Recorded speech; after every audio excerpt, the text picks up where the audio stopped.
Hello, my name is M. Strain Jr. and welcome to The Way. It's a beautiful day outside today, so I decided to take this from indoors out here to enjoy the weather. And so let's get started. Although this video is for anyone, I'm dedicating this one especially for those who are ensnared by the modern church, whether or not they know they're actually trapped. If you haven't seen any of my previous episodes, make sure to check them out here before moving onwards. Otherwise, there's a chance we may not be on the same page, and that would lead to confusion and uninformed opinions, and that would just make me really sad. So don't make me sad. Watch these videos first, and then watch this one. In my last video, I told you that there are over 40,000 different denominations of Christianity, there are estimated to be, in the entire world. And each one claims to be led by the Holy Spirit. Yet I don't think the Holy Spirit would be causing such confusion. The Bible tells us who the author of confusion is. Yet most Christians are blinded to this reality. A Baptist man will believe that he's right in his faith, and he will try to push that on others. Yet the Methodist woman will also believe that she's right. Now, which of these two are right? The way truth works is that either one of the 40,000 something denominations is correct and all the others are wrong, or all of them are wrong and the Holy Spirit is not leading them. I have yet to encounter a so-called Bible thumper who would even consider that they may be wrong in their set of faiths, in their doctrine. In religion, doctrine is like the propaganda machine of a fascist regime. You are told what to believe, and you are trained to accept that what you're being told is truth. You are also shielded from anything that can compromise your manufactured reality. And you're led to believe that those in charge are fighting for truth in a dark world of lies. They, the ominous they, tell you what you can read and watch, what you need to stay away from. You're not allowed to think for yourself, because doing so would quarantine you from your fellow believers and you would be made out to be a bad guy. The Mormons, singling them out, even though they're not the only ones, are very blatant about this. They have Mormon communities where Mormons live together and they go to Mormon-friendly schools. In that religion, you have to believe everything you're told. There is no free thought as it applies to their religion. If someone wisens up and decides to leave the Mormon church, their friends and family are required to disown them. And if a Mormon woman wants to marry a man who isn't a Mormon, meaning that she won't be marrying in the temple, then that would also mean that she would be disowned by the ones that she loves. So in some instances, fear is what entraps people with the Mormon church, because no one wants to lose their family like that. It's a horrible situation for those children who are born into the Mormon church and are never given a chance to decide for themselves what they want. But like I said, the Mormons are blatant about it. Do you think the pastor of any church would want me walking on his property and telling his members that the things that he's teaching them are wrong? That he's feeding them lies and I'm showing them what the Bible really says? Well, of course not. The pastor most likely wants you to be in the dark, so you'll keep going to his church and giving him money. This is not to say that your pastor is evil. In fact, he may be just a victim of his doctrine as his own flock. Imagine a boy who's raised in the Baptist church. He's fed that doctrine his whole life. His teachers tell him what to believe, and his parents, echoing the church leaders, also tell him what to believe. He's sheltered from the bad kids, and he only watches good, wholesome Christian television. By the time he gets out of high school, his faith is his reality. He believes in his doctrine as clearly as we believe in the ground that we're standing on, and very little is going to change that. He goes to a Christian college where he learns the Bible according to his doctrine, and when he graduates, he gets a degree. And now he's off to start a church and share those same doctrines with others, sharing the truth of his faith. Now imagine me going up to him and telling him that everything he's believed in his whole life is wrong, and that the Bible doesn't really say what he thinks it says. Do you think he'd listen to me with an open mind? Of course not. He had been raised with these ideas his whole life, and he'd been told that people who believe differently than him, that try to convince him otherwise, are of the devil, I guess. He'd tell me that the Holy Spirit reveals truth to him, and I don't know what the truth is. How could I possibly know? Because I don't have the Holy Spirit in me telling me the truth. This is where that subjective thinking I was talking about last time comes into play. The Holy Spirit, in this instance, represents his convictions that have been spawned by this constant reinforcement of this certain set of beliefs. And he is led to believe that this is somehow the voice of God speaking to him. And so, what he believes must be right. I mean, you could see how there's a circular problem there.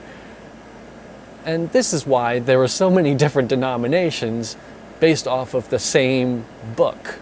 No matter my words, no matter the real facts I try to present, he would be so blinded to every argument I make, for he knows that he is right. His faith is his reality. His doctrine is his protective wall. But what if I was able to actually convince him that something that he believed was indeed wrong?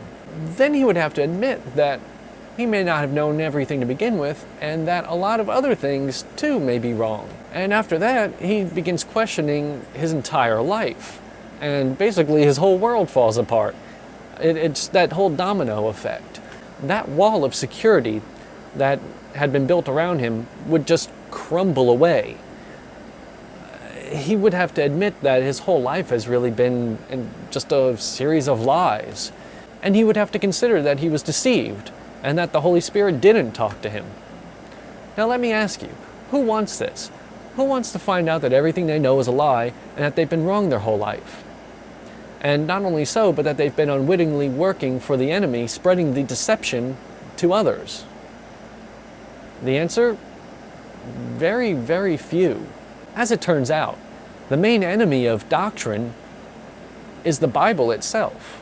The problem is that most Christians would rather be told what to believe than to seek out the truth for themselves. Your fellow churchgoers are something of a family. You sometimes get to be really close with them. And when you start discovering the truth of what the Bible really says, you'll find that you'll start separating them like water and oil. In all probability, they won't want to listen to what you have to say. They won't want to hear the truth. And you'll no longer feel the drive to go to church because you don't want to subject yourselves to all that misinformation. Listen to what Jesus said about his truth. Think not that I came to cast peace upon the land. I came not to cast peace, rather a dagger. For I came to sever a man from his father, and a daughter from her mother, and a bride from her mother-in-law. A man's enemies are those relatives of his. He liking his father or mother over me is not worthy of me. He liking son or daughter over me is not worthy of me. He who does not take up his cross and follow behind me is not worthy of me. He finding his soul will destroy it, and he destroying his soul on account of me will find it. That's Matthew 10:34 through 39. Does this sound at all like the Christianity of today? People are so afraid of losing their loved ones that they would rather allow themselves to be deceived. Modern Christianity is full of cowards who are not willing to stand up for the truth or even to seek it out.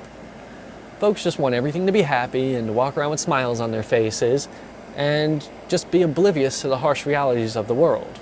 Defend your faith. A lot of Christians take this saying in one form or another to heart, but some of them take it too far. They're willing to toss aside all evidence, all facts, and all truth in order to cling to their doctrine. Oftentimes, I can't even debate someone because they they close their ears, they don't want to listen to anything I have to say. They're right, I'm wrong, and that's all they care about. Cowardice, ignorance, arrogance, and fear ruled the Christian church. My goal here is to liberate Christians from these cruel masters and to lead them toward the truth of what the Bible really says. I won't tell you what to believe, but I will show you lots of things that you probably didn't even know about the book that you may have been raised with, and I'll let you go from there along the path so you can draw your own conclusions as to what the truth is. I had a friend ask me what the difference was between the doctrines I was speaking out against and my own teachings. Am I not creating my own new set of doctrine? No, I'm not. And here's the difference. Most Christian doctrine is formed by a set of beliefs based upon interpretations of a particular version that is printed in the interpreter's native language. Doctrine is generally subjective. It is subject to the individual views of the interpreter, and that interpreter may be looking at the text with a biased mindset. The interpreter makes his conclusions into law and then pushes those laws upon others, telling them that those beliefs are the truth. And that is, in short, where we get doctrine from. With my teachings, I try to be as objective as possible. And instead of using a particular version or basing all of my teachings out of English Bibles, I will instead take you to the Greek of the New Testament, the very language that it was written in. I will present facts to you, not theories. If I do present a theory, I will let you know that it's a theory. And even though we may not be able to get to the heart of the matter and discover the truth about something, at least we will be pointed in the right direction. Instead of expecting you to listen to me and take what I say as truth, I encourage you to study for yourself. And if you find anything that's different than what I came up with, that's great. Just write it in the comment section and maybe we can open a dialogue and discuss it, and I might learn something from you. In Romans 12, verse 2, it says, "And be not conformed to this age, rather be transformed by the renewing of the mind, for you to prove what is the good, well-pleasing, and complete will of God." Jesus said that the gate to salvation is narrow, while the path to destruction is wide. If you're running along with the majority, you just might want to take a look around and see if you're actually running along the right path. Once you decide to renew your mind and free yourself from the lies and deception of this world, then it is your duty to prove what is the will of God. Don't simply listen to what others tell you. Don't listen to what I tell you. Be skeptical. Test it and see if it's right or wrong. And that begins first by educating yourself so that you can be wisely discerning. Before I go, I'd like to quote American author Mark Twain. He said, "It's easier to fool people than to convince them that they have been fooled." And my experiences with trying to prove the truth to people has proven that time and time again. Don't let yourself be blinded by doctrine merely because it's something that you were raised with, or because it's something that gives you comfort. Don't cling to doctrine because it gives you some sense of being smarter than everyone else, or because it's what you hear in church. Prove, or like what I did, disprove your faith. Seek the truth, not biased evidence to support what you believe. Don't know where to start? Don't know where to go? Then come, walk with me along the way. Everyone is welcome in this quest for biblical truth.